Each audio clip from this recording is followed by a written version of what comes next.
everybody, and welcome again to the Polar Bears International live chat from the coast of Hudson Bay near Churchill, Manitoba.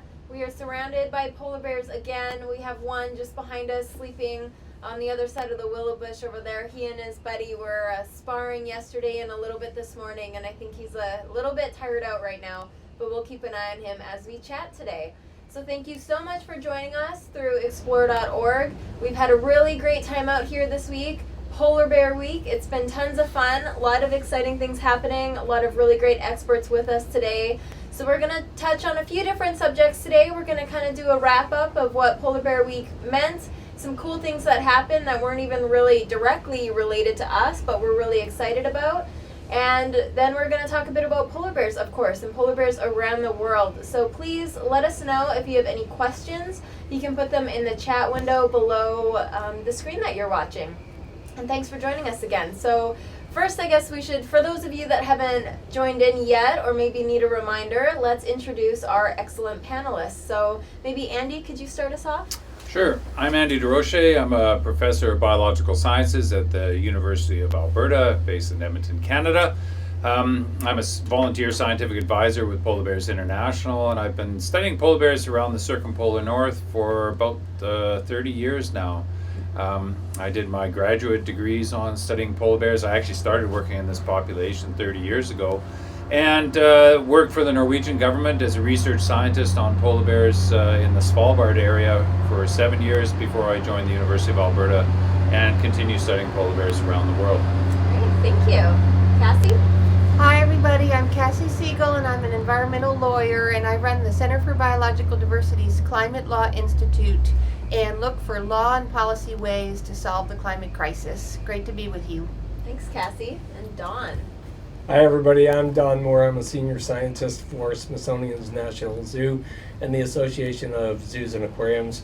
I've worked with 7 out of the 8 species of bears, including polar bears in captivity, also sometimes in the wild.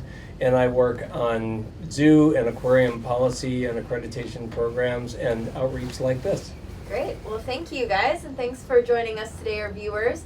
One thing we wanted to do first was just tell you what we did during Polar Bear Week, which doesn't end until tomorrow, so please stay tuned. And there's a lot of ways that you can get involved still. You can go on the polarbearsinternational.org website and find out different ways that you can help polar bears, including signing our petition for a carbon tax, which is very important and a really great way to make some good change. The way that we kicked off our week this week was a little bit different than anything that PBI has done before. Now, even though we're an organization, we realize the huge importance of faith-based organizations, especially across the United States. There are millions of people, keeping an eye on that group. And so we brought up Dr. Catherine Hayhoe this week, who is an incredible climate scientist, climate communicator, and we really enjoyed having her up here and speaking to her community. And Don, I was wondering if you could kind of tell us a couple things that Catherine had to say, kind of summarize them for us. Yes, my 3 takeaways from Catherine's talk were, 1, our conversation in the United States about climate change, and even in Canada to a certain extent, the conversation has become politicized. Very, very politicized. And so the basic indicator for whether you're a climate change believer or dismisser is which political party you're in. And, this is a problem for the planet, and it's a bipartisan problem. So she said, recognize your audience and talk to your audience. So for me, I guess I was already doing that. And if somebody's a skier, I talk to them about how the earth is warming and we're going to have fewer ski hills. If somebody's a trout fisherman like I am, I talk to them about how we're losing our cold water fisheries because of global warming and climate change, and that this global warming is caused by humans. And so her third point was, some people don't believe the science, and for some reason scientists have moved from being trusted, some of the most trusted people on the planet back during the early space program in the United States, when we had men going to the moon, and we all travel around in cars and we all have cell phones, and so science plays a big role, but people don't trust scientists And so she said, instead of talking about science, we should be talking about solutions. And there are individual solutions to help mitigate climate change, like we can turn off the lights when we're not in a room, or we can take shorter showers, or we can be locavores. There are community solutions like not having, not idling around school zones, or not idling anywhere in a city. And then there are national solutions that have to do with national policy and things like the Clean Air Act and other policies and acts that then Kassie talked about. Thanks, Don. And another really exciting development in the religion side of things is the Pope and his push for action on climate change. And I was wondering if, Kassie, you could tell us a little bit about what the Pope has been saying about climate change. Yes, we were chatting a little bit about the effect of the of Pope Francis's Encyclical on climate change, a beautiful document where he talks about how important it is for us to come together to solve climate change, how it's a moral issue, how it's a social justice issue. And he put out this encyclical a few months ago. He's been traveling the world, really focusing on climate change. And we talked earlier about what has the effect been of the Pope's encyclical. And we all thought, I think, that it was quite significant, but we didn't have any data. And just yesterday, a major study came out that looked at the change in attitudes amongst Americans and Catholics and different religious groups in the past 6 months. And it found that there has been an increase across the board in how concerned people are about climate change, whether they think it's a moral issue, whether they think it's a social justice issue, and so on and so forth. And the change in opinion has been greatest amongst American Catholics. So, for example, in the past 6 months, the number of people worried about climate change has gone up 8 points amongst Americans to 59%, and up 11 points amongst Catholics to 64%. So that's very interesting and really encouraging news that we got this week. That is very exciting. And we also have another thing that's actually happening right now as we speak. I think maybe the announcement started about 15 minutes ago. But there's been some developments on the Keystone Pipeline. Could you touch on that a little bit too? Or what's going on right now with Obama? We just heard this morning, sitting in the buggy here, that President Obama is announcing as we speak that he's going to reject the Keystone XL Pipeline. And this is a pipeline that's been proposed to take tar sands oil, some of the most carbon-intensive oil on the planet, from Canada across the United States to refineries on the Gulf Coast and for export. It has been an epic battle over the past several years over Keystone XL, because increasingly Americans are understanding that we have to stop digging up every last bit of fossil fuels on the planet if we're going to solve the climate crisis. And it's just incredibly exciting and such a great victory for the hundreds of thousands, if not millions of people who have worked on this issue over the years, that pipeline is, as of today, not going to happen. That is so exciting. And speaking of keeping fossil fuels in the ground, Kassie, there's also, is it legislation or a new policy or a lawsuit to keep fossil fuels in the ground that you were talking about this morning? Yes, this has been a huge week. It's been a huge week out here for us in the buggy looking at all these bears, and there's been so much going on in the world. Also in the U.S. this week, 4 U.S. senators introduced a bill to end the leasing of coal, gas, and oil on U.S. public lands. So what this bill would do is keep these publicly owned fossil fuels in the ground where they belong. It would keep 450 gigatons of carbon dioxide from ever being emitted into the atmosphere. That's huge. For comparison, total emissions from the U.S. each year are about 6 gigatons. So another incredibly exciting development. Thank you. And Andy, maybe you could talk a little bit about what these developments might mean for polar bears. Well, in the short term, the planet's got some built-in warming. There's no question about that. Several of the 19 populations are already at risk. It's kind of an early warning system. We can see this population is down about 30%. We know that the bears north of Alaska, that population is down about 40%. So with 19 populations, we're going to see 19 different scenarios play out over time. And one of the things that's very clear from analyses that have been done is if we can cap our carbon emissions and actually get the level of carbon in the atmosphere down, it means good things for polar bears going forward. Right now, if we just kept going with the business as usual scenario, just doing what we're doing, most polar bears will be gone by mid-century. We'll probably hold on to them at the very high parts of the high Arctic and the Canadian archipelago and northern Greenland to the end of the century. But we're all hoping that policies and politicians and businesses and the individuals all pull the same direction and say, we have to change our trajectory. And if we do that, it's only good news for polar bears. So that's what it's been a fairly positive week. I mean, Canada has a new Minister of the Environment and Climate Change. So we've got a new government in Ottawa in Canada and a new direction going forward. Even in the province where I live, which is Alberta, where the Keystone Pipeline would be getting the tar sands from, they've changed their attitude. We have a new government there that understands the climate change threat, and they're doing major things to address how do they reduce the carbon output from the province. And one of the things we're hearing a lot about now is diversification of our economy in Alberta, because it has been a resource-driven sort of province, and that's what's driven the economy, and that has to stop. It just, as Kassie said, a lot of that carbon just has to stay in the ground. It cannot be released in the atmosphere. Thanks, Andy. And we're going to come back to the carbon emissions and the greenhouse gas stuff in a little bit. But you mentioned that there were 19 populations of polar bears, and they're all going to see different scenarios play out. Can you talk a bit about these 19 populations, what differentiates them from each other, and then maybe why these Churchill bears are so special?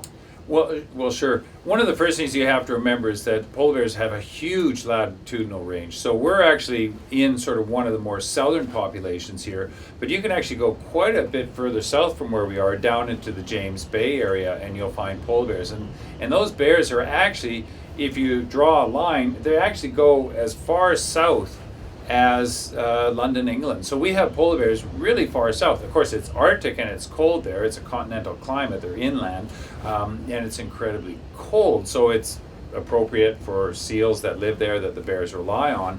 The oceans freeze. But we also have bears up to very high latitudes. We just flashed up a map there, and you can see sort of the dark purple areas and the lighter areas. Well, polar bears will go right over the North Pole. They don't really live there. And one of the reasons they don't live there is the water in the Arctic Ocean is incredibly deep once you get into that central part around the pole. And it's just not good habitat. It's just like at lower latitudes, the best fishing is always in the shallow waters near the coasts. It's the same thing in the Arctic. So Hudson Bay is a shallow inland sea. It's about 200 meters, 600 feet deep at its deepest. So it's a really productive inland sea. And that's the type of habitat where polar bears thrive. And this is one of the challenges for polar bears going forward is we know that species can respond to warming climates to some extent, and they'll migrate. At least those species that can migrate, they'll move northward over time. The problem for polar bears is we can't really push them farther north, because once we move them off the continental shelves, there just isn't the resources and the productivity in those ecosystems to sustain a viable population of polar bears. So this is where dealing with carbon is such an important issue. And polar bears basically live the same type of life in all 19 populations around the Arctic. Sometimes their diets change. There's different types of species of seals, and the importance of walrus, for example, or beluga whales varies. In this population where we are right now, it's mainly ring seals, and on average, polar bears, their diet is composed of somewhere around 80 to 95% ring seals. So it's an incredibly abundant food resource, and that's what really makes a polar bear tick. There's millions of these ring seals in the circumpolar Arctic, and that's the polar bear's bread and butter, really. So it's only possible to have ring seals where you have enough sea ice covering the ocean habitats for enough of the year that they can actually make their lives work. So it's, again, we're looking at this mother and cub going across the ice. I mean, incredibly well adapted to even moving across this sort of habitat. But you look at it, when the ice is this broken up, the seals win. The seals can come up and get a breath of air almost anywhere, and they don't want to be eaten. So it's really when the oceans are really locked down, pretty solid. There's still cracks for the seals to come up and get a breath. The seals actually maintain breathing holes. They use their claws to scratch these holes, keep them open so they can get a breath of air. But the bears rely on those holes and target them for their prey. So it's a sensitive ecosystem, and it's really up to us to decide, do we want to keep polar bears in a cold Arctic? That's the only option we've got. Thank you for that. Could you touch briefly on the history of research in this area? It's quite a unique place for polar bear research.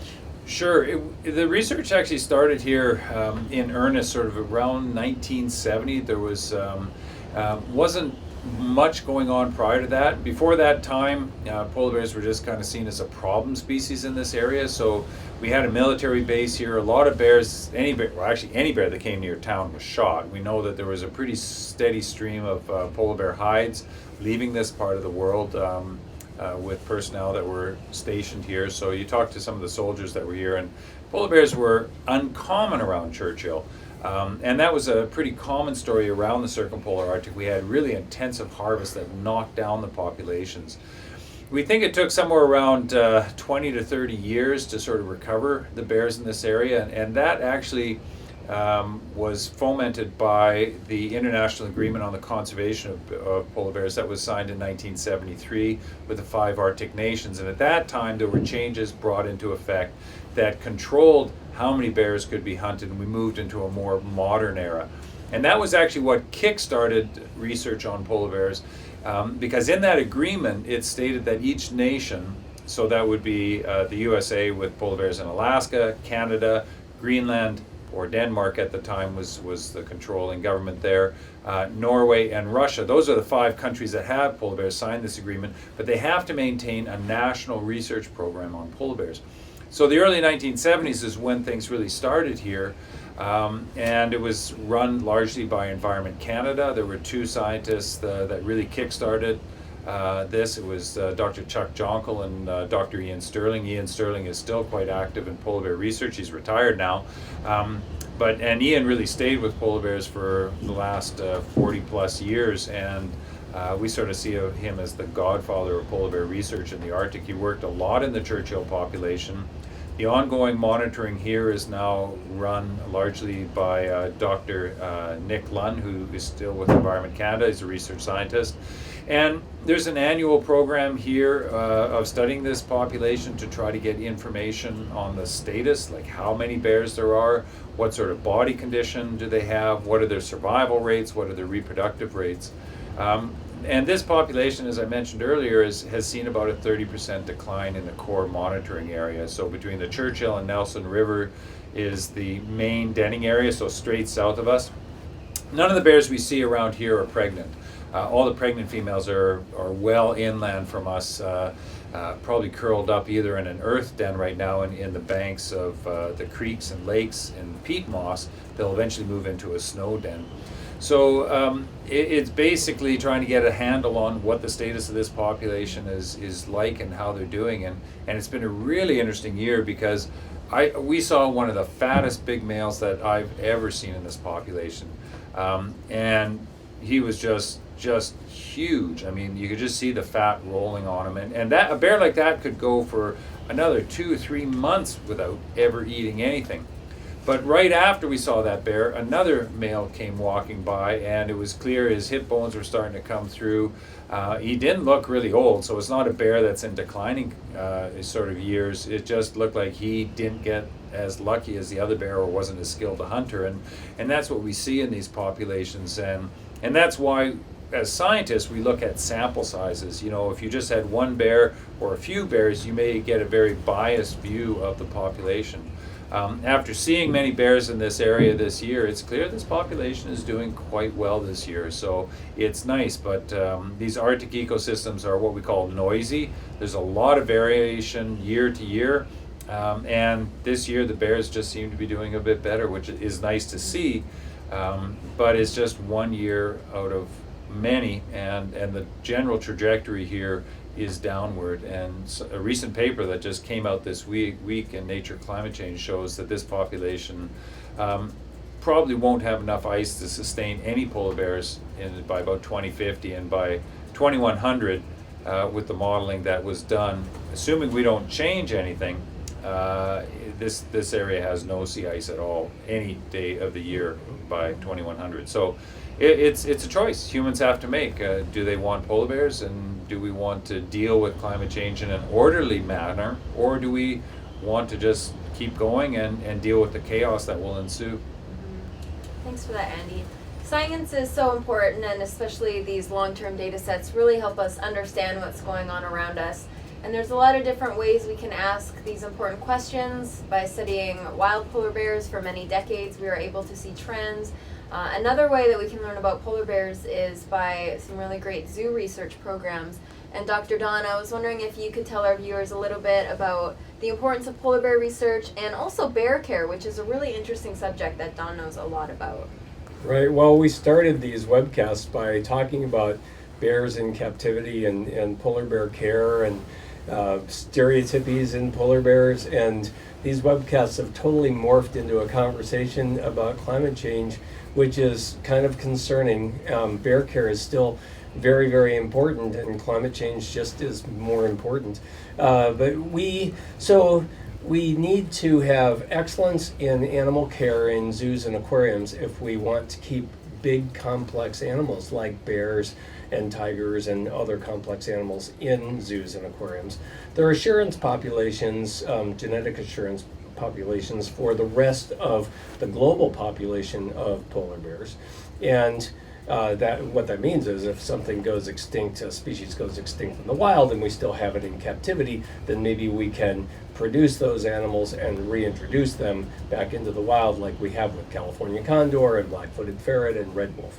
So that's one part of the research, is genetics research and demographics research, which is the structure of the population. Another part of our research is just on nutrition. I think Dr. DeRoche is working with a zoo on nutritional components of polar bear food now. We look at DNA, and we have DNA labs, of course, in the urban environment, not out here on the tundra. We've looked at San Diego Zoo, worked with wildlife researchers up in Alaska who were concerned about heavy equipment around the north slope of Alaska, and so San Diego Zoo made a commitment to build a soundproof polar bear room. Now, if you've ever had a hearing test, you have to be in the soundproof room with the earphones on and all of that stuff. And so they built a soundproof room, and they looked at the hearing capabilities of polar bears. And so they learned that, polar bears could hear certain sounds, and so that allows the wildlife managers to either redirect the heavy equipment around on the north slope or not. We also test different collars and things like that on polar bears and on other animals. At Smithsonian's National Zoo, we've tested collars on elephants, and we've tested other little satellite transmitters on birds. So zoos can play a very important role in research, and that's part of their mission, is research and conservation. And then I guess I'm just going to morph into the other role that zoos can play now that the conversation has moved from bear care to climate change. Accredited zoos and aquariums in North America alone attract 180 million of you folks and other visitors per year. And so we can talk about bear care, but we can also talk about climate change and the solutions we can each take at the individual and community and even national policy levels to help mitigate this horrible, devastating thing that is climate change and global warming. Well, thanks, Don. And thank all of you for sending in your questions. We have some really great ones already. And maybe we'll start off with Kassie, we have a question from Lacey. Why are world leaders hesitant to start doing things to help the planet? That's an excellent question, Lacey. Thanks so much for sending that one in. And I would have to say that one of the big reasons is that there's a lot of corporations and industries like the fossil fuel industry that do have a lot to lose here when we make the shift to clean energy, and they have really lobbied elected leaders around the world really, really hard to make decisions that advance a very narrow set of interests of those corporations rather than the interests of everybody. These solutions that we know we need to adopt, switching to clean energy, are things that are going to make the world a better place for everybody. And there's just a lot of things built into political systems that allow some entities to have a bigger influence than others. And the way to overcome that is for all of us to get engaged, doing the things on your own to solve the problem, but also pushing our elected leaders to do the right thing. They have to hear from us. They have to hear pressure. There's lots of ways to do that, and we can talk more about those in a bit if we've got a moment. Great, thank you. Yeah, I would definitely love to come back to that at the end when we start wrapping up. Thank you for that. We have another question from Just Ducky. I think that's how you pronounce that, Just Ducky. Maybe Andy can start, and Don, you can chip in. Why are there no polar bears in the Antarctic region or Southern Hemisphere? Yeah, we can blame some soft drink ads for this perception that polar bears and penguins hang out together. It's a field of research we call biogeography, and it's why animals live where they do. And that's a huge area of scientific research. So people study these sorts of questions and look at species diversities and why is it that this animal lives here and others live other places. And one of the primary things that you look at is connectivity of habitats. So can an animal that lives in one place make it to another location? So if we look at sort of the big questions in time, so sometimes we look at things like continental drift. So some animals move as the continents move. We had what we call the Great American Interchange. When the Isthmus of Panama connected North and South America together, we had exchange of species. I mean, most of the species in South America, many of them moved south, and we had some coming north. So we got a few species like possums came north, and they got cougars and all sorts of other things. So there's this issue of connectivity. So polar bears are descended from brown bears or grizzly bears. So polar bears are Ursus maritimus. Grizzly bears, brown bears, they're the same thing, are Ursus arctos. Well, they're a northern species.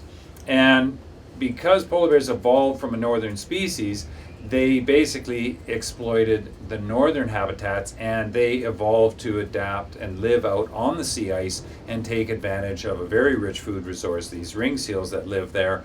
And there's never been a time in the evolutionary period when polar bears have been around that there has been any connectivity between the North Pole and the South Pole. To get there, you'd have to ride an ice floe, and no ice floe is going to make it through the warm waters of the tropics and around the equator. So it's an issue of connectivity. I'll sort of add as a little addition, if you put polar bears there, they would do fantastic. Of course, they would kill the penguins that you want them to hang out with. They would eat them. They'd be happy to eat their eggs and everybody that's down there. And those species, I've worked a bit in the Antarctic, they're naive to terrestrial or above water predators. Their only predators are actually in the water, so killer whales and leopard seals. But polar bears would just have a giggle fit going down there. They'd just go nuts, and they would just gorge on the seals. Of course, number one, it's illegal to introduce species under the Antarctic treaties. You're not allowed to do that. And a lot of the Antarctic species are also going to be challenged by the effects of climate change. So we tend not to ever move species from one place to another just for fun anymore. So we do it for conservation purposes, but in the context of polar bears, it's very, very unlikely that we would ever consider something that sort of drastic. It would just devastate the Antarctic. So, but there's the short answer. Yeah, definitely. Did you want to add anything about Sure. penguins? I think what Andy's not saying is that a lot of people have asked us, why don't we just take the polar bears and put them in the Antarctic? He addressed the results of that. But there have been human interchanges before. After Columbus, potatoes and tomatoes went to Europe and grow there. But also starlings and English sparrows were introduced into North America, and that hasn't been such a good thing, and that's why we have rules about like polar bears not being introduced into Antarctica, or anything being introduced into Antarctica, because they might take over another precious ecosystem. So to your question, I have taught courses to graduate wildlifers, and in the context of there's no such thing as a stupid question. The question that you asked is not a stupid one. So on tests, I say, why don't polar bears eat penguins? And you know what? Even graduate wildlife students sometimes don't get the answer to that question. So it's just because there's an equator in between, and one whole group is in the south, and one whole group, the polar bears, are in the north. I wonder if polar bears would think penguins taste like chicken or maybe ptarmigan or something. I don't know. They'd probably like that though. Yummy. So we have an excellent question from Southold Elementary. Thanks for joining us, Southold. They're wondering if the Tundra Buggies or the researchers have any effect on the polar bears or change their behavior. Do we bother the polar bears when we're out here, do you think? I can start on that. The Tundra Buggies have very minimal effects. Any bear that doesn't want to be around the Tundra Buggies doesn't have to be here. So where we are right here, it's the bears can go north, well, not too far north because there's no ice on the bay yet, but they can go north along the coast. There's no communities for a long ways. They can go south of us. The area that the Tundra Buggies are allowed to travel, they're only allowed on certain routes, so you can't just go four-wheeling across the tundra. You have to stay in these very specific routes. There's only a certain limited number of Tundra Buggies that are allowed in this area, so that's limited by the province of Manitoba. And the bears that are here don't seem to care. The ones that do care probably just passed through, maybe walked through in the night and just kept on going. So from that perspective, sometimes, a Tundra Buggy motor starts up and the bears kind of jump, but usually they kind of walk, a few yards, then kind of look and nothing's really happening and they just go back to sleep. These bears, a lot of them have been here many, many years. The bears that are in this area were born probably in the Denning area just south of us, and they've come through here year after year. It's very predictable. Bears are sort of used to predictable things. If you came up here and started doing something very different, like going around on a four-wheeler or a motorcycle, that would be changing the dynamics, and the bears probably wouldn't like that very much. So it's, again, they get used to their environment very quickly, and they basically habituate to the presence of humans in these areas. There's no food smells coming to attract the bears. Anybody that feeds the bear is immediately sent off of the Tundra Buggies, and they can also be charged under the wildlife laws in Manitoba for feeding bears. So there's nothing there. From the research side, there are some effects of doing research. There's no question that when you chase an animal by helicopter and you drug them, and I do that fairly regularly, it does have an effect. I mean, you're obviously interrupting the bears. Catching a bear on land at this time of the year doesn't take them away from much because they're not feeding, they're not mating, and so we have minimal effects when we study the bears on land. There are more effects when you study them out on the ice because you are interrupting them during either the mating season or the feeding period. One of the things we do is the drugs that we use to immobilize the animals, they're very quickly burned off by the bears. Our analysis suggests that the bears, and we can see them, they'll go back to doing what they're doing, either mating or feeding, very quickly within hours after they've been handled. Sometimes it takes longer, but we can see nothing that takes about more than 2 to 3 days before the bears are right back doing what they were doing originally. So sometimes we have negative outcomes, and when we're certainly very careful about trying to minimize those. We're always working to improve our techniques and our handling procedures. They're all approved by veterinarians and animal care committees. So it's something that we're very concerned about. I mean, as a researcher, I don't want to study polar bears that are acting unnaturally because of our interventions and our handling. So we work very hard to try to minimize our impact. And the other thing I'll add is more and more we're going to less invasive methods. So when we're trying to estimate the number of bears in an area, we now try to use methods as much as we can that don't require us to even touch a bear. So we fly over and we can count them from aircraft. We're looking at using more satellite technology.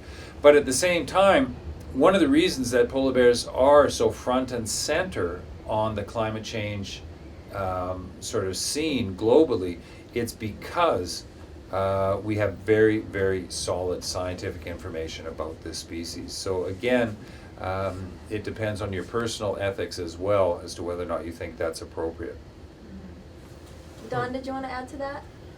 Yeah, so I just wanted to add a little bit about animal behavior and maybe give these guys in the elementary school an activity that they can do back at home to see how big this place is.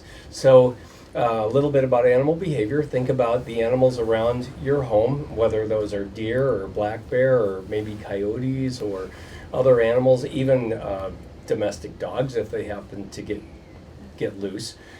They all know about the roads in your area, and sometimes they use the edge of the road to travel on, and if a car comes, they'll usually jump out of the way, not a deer in the headlights, but other animals jump out of the way.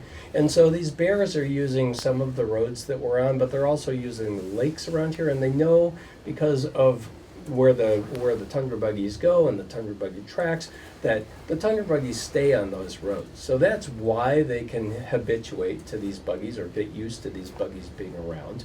But so here's the activity. Dr. DeRoche was talking about how vast the area is and how the bears have a choice to be here around the Tundra buggies or to go away. And so in this area, we've got a couple of dozen bears around the Tundra buggy, but in the big area of the Western Hudson Bay ecosystem, we've got 800 to 1,000 bears.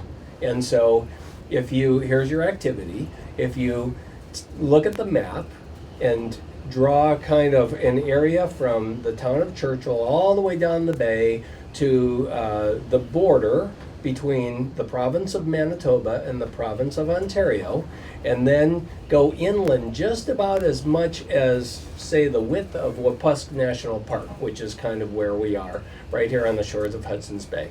Then take that whole area and compare it to your state or your local area. You'll see just how big an area these bears can travel over. And it takes hours to fly this whole area by helicopter, and that's flying really fast, over 100 miles an hour, to fly all around here. So the bears, if they don't like the Tundra buggies, they can just go away. But do that activity. See how big our area is up here and compare it to your area back home. Thanks, Don. Yeah. And it's just so important, we feel, for people to be able to come here or to at least view the polar bears on these camps, to feel that connection with them. And we know that people that better understand or feel connected with animals or environments are more likely to take steps to help conserve those animals and environments. And the science is really what's helping us understand how we can conserve these things that we really care about. So it's just really important. And Andy, kind of in that vein, so we've had Samantha I, who is often in the comments and is a wonderful commenter for Explore. She's wondering if you could potentially restate some of the impacts that climate warming is having on polar bears with relation to size and reproduction for any new viewers. She feels like that's really interesting. You bet. It's interesting. It's what I call a chain of change. And the simplest way, and when I do presentations, I always start with it's warming. And as the climate warms, it changes the sea ice. And the sea ice is the habitat. So it's just the same. And if you just want to simplify the whole problem facing polar bears, it's habitat loss. What's causing it? It's global warming, climate change. So that link is the first one. So it warms, we change the ice. Once you change the ice, what we end up with is polar bears in poorer condition. Why in poorer condition? Because it changes the rules under which they live, so quite often they have to move more, and quite often they are less successful at hunting. So we're changing the ecosystem and the structure of that ecosystem, and their prey is probably not doing as well, so ring seals aren't doing as well. So once you put that all together, we're also changing how long the bears are forced away from their primary habitat, the sea ice, and we put them on land. And what's happening in this ecosystem, the ice is melting earlier in the spring, and basically it's taking them away from their food where they can get access to seals sooner, so the bears are coming ashore in poorer condition.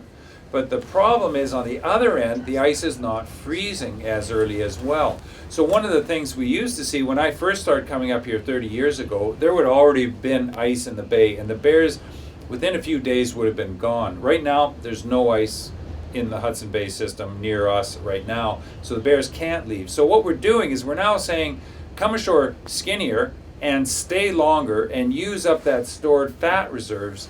And the problem is some bears can do it. The big fat bear we saw is going to be fine, but the skinnier bears are the ones that are dropping out of the population. So what we're seeing is that the bears are in poorer condition. We've got this decline in body condition, and that basically affects two things. Survival of individuals, so who doesn't have enough body reserves, like enough fat on their bodies?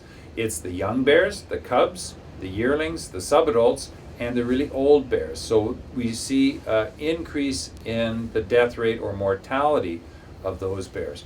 So that's one thing. But the other thing is you have to remember that females that come on land here, they're coming, a lot of them, to den in the denning area south of us. And those females have to bring all the energy with them to go through this very long period of time on land. And these females can be 8 months without eating anything. So they have to bring enough fat with them to go that whole time and give birth to cubs and then nurse them until the cubs are big enough to go back out onto the sea ice. So these females need about 2 pounds or 1 kilogram of body fat per day that they're on land if they want to have big, healthy, robust cubs that have a good chance of survival. One of the things we're seeing, though, is females are coming ashore in poorer condition, and that means they don't have as much energy to create as many cubs, so we're seeing fewer cubs born, and those cubs are tending to be somewhat smaller. So what it means is that smaller cubs just have a tough time thriving in the cold Arctic environment, and their survival rates are dropping. Once you don't have new bears coming into your population, you're going to see a decline in abundance, and that's exactly what we're seeing.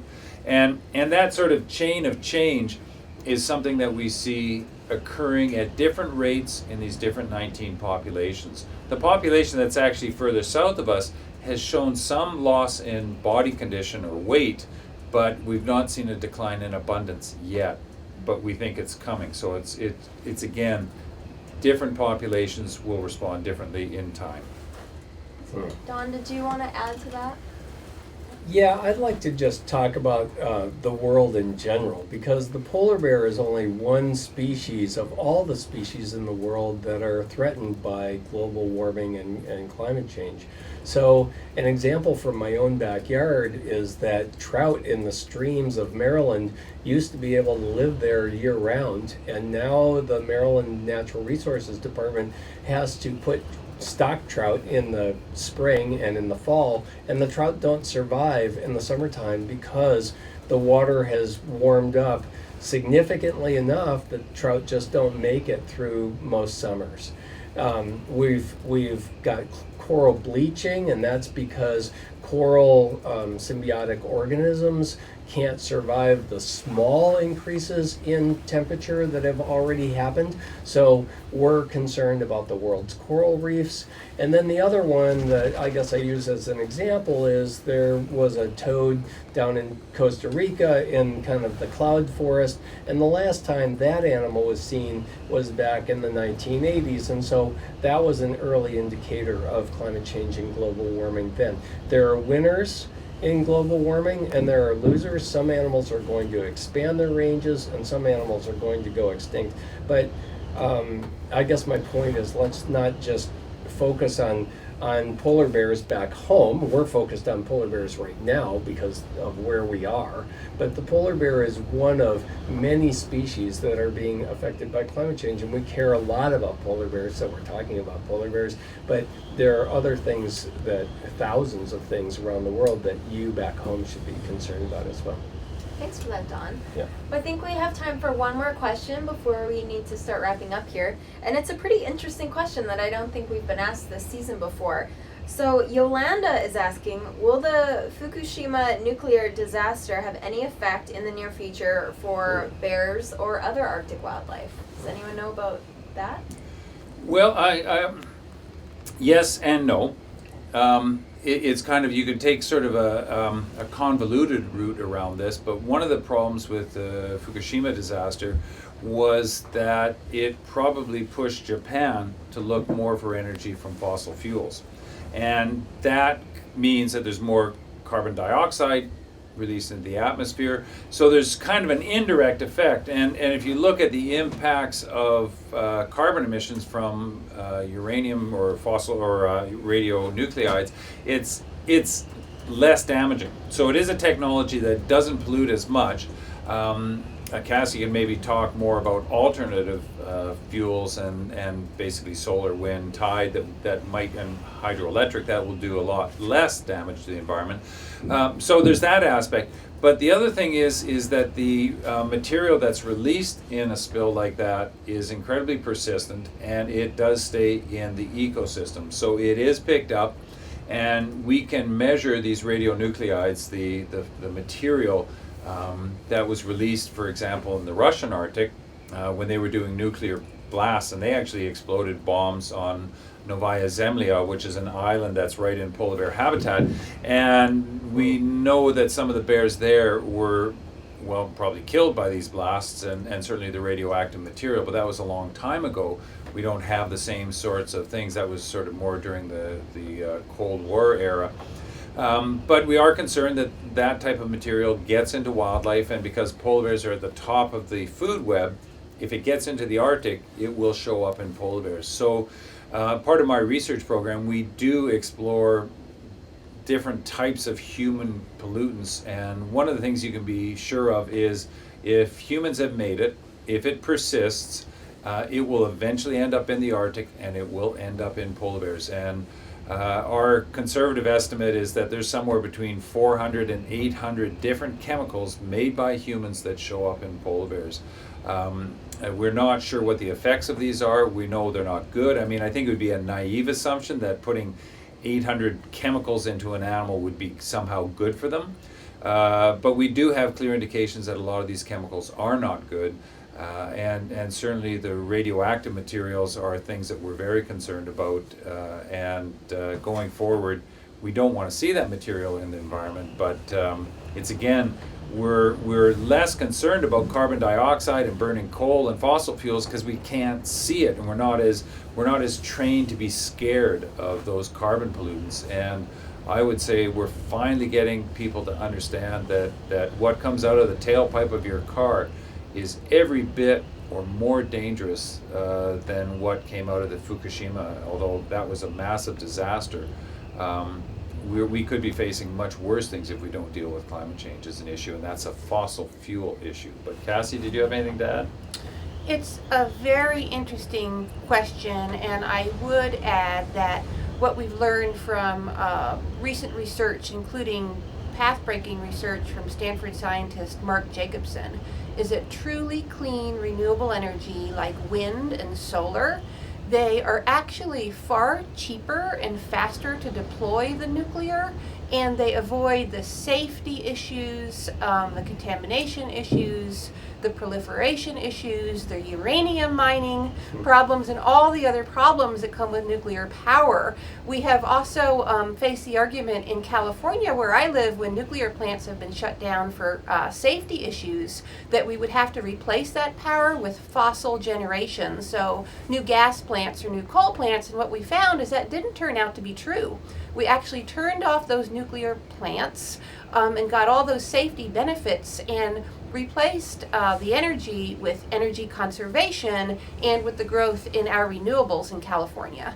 So there's a lot of concerns with nuclear power. I just saw a new paper the other day about very high rates of thyroid cancer in children around Fukushima. So I think the best answer, in my opinion, is to rapidly switch to 100% clean renewable energy, which has so many benefits, including this really big reduction in air pollution. In California alone, 12,000 people die from the health effects of air pollution, and we can solve all these problems with the rapid transition to a clean energy future, which we know from this new research that we chatted about earlier in the week is feasible. We can do it. It will actually add more jobs to the economy than are taken away, and have so many benefits. Thanks, Kassie. I'll just add a little point there. It's interesting because when I first came up to Churchill, Churchill had what was called a vertical axis wind turbine. So most of us are familiar with sort of the wind turbines that sort of have big blades that go around like this. This one had a central pillar and then two blades that came down the side. And it used to sit just outside of Churchill, and it generated at that time about 2 to 3% of the energy that was used in Churchill. So it fed into the grid. It was a research project. And then, of course, we kind of lost interest. And so it's unfortunate because Churchill, like the wind is howling out here today. I mean, you could probably generate enough energy for New York City with the wind we've got going outside, let alone Churchill, Manitoba. So there are opportunities like that to look at different forms of getting energy for these small communities, and wind generation is a huge one. Unfortunately, that wind generator, they just shut it down. One time a big storm came up, somebody forgot to shut it down. It's supposed to shut down and it didn't shut down, so it beat itself to death. But they never replaced it. It's kind of sad because, you know, Churchill was on the cutting edge of sort of that early green energy, and we can get it back. I'm convinced. Yeah. Well, thanks for that question. That was a really interesting discussion. I learned a few things there myself. And on the note of renewable energy, including solar and wind, that's something that's very exciting. Polar Bears International really supports the switch to cleaner and more sustainable energies, and that's part of the reason that we have the petition for a carbon tax, taxing the large companies that are producing a ton of carbon into the atmosphere. We really need to make the switch for polar bears, but also for people long term. And that's also part of the COP21 talks that are coming up, and we're seeing some really incredible momentum happening with the push to Paris in December. We're seeing a lot of amazing social media campaigns, including hashtag Earth to Paris, which we've been looking at recently. Kassie, did you want to add a little bit? I know you're very involved in the Paris climate talks. Add a little bit about how you feel about our movement towards Paris. Definitely. We've talked a lot about the upcoming climate negotiations, which are going to be the first 2 weeks of December in Paris. There's a ton of momentum building. There will be more people there and more engagement than we've ever seen since 1992 when all of this started. And there's lots of ways you can get involved. Do visit the polarbearsinternational.org website for all kinds of action you can take. People who are not able to go to Paris for the talks can also get involved by joining or even organizing a march in your community the last weekend in November, the weekend before the talks start, to show world leaders that you are ready for real action that addresses the scientific urgency and the moral and fairness issues that are at the heart of this problem. So please check out those resources for ways you can get involved to help solve the climate crisis and help protect these bears. Oh, thank you so much. Does anyone else want to add anything before we do our final wrap up? Sure. I would just urge everybody to conserve what you can conserve for us and for future generations.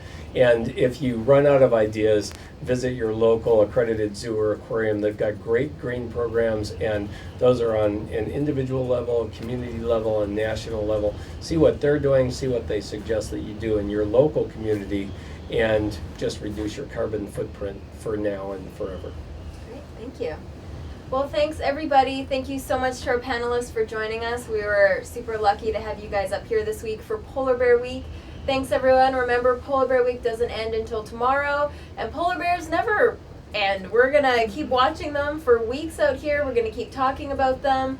We're waiting for Hudson Bay to freeze up right now, and these polar bears will leave to go hunt, but Polar Bears International is involved with polar bears year-round, so keep checking on our website. We have International Polar Bear Day in February, Arctic Sea Ice Day in July. The fun just never ends with polar bears.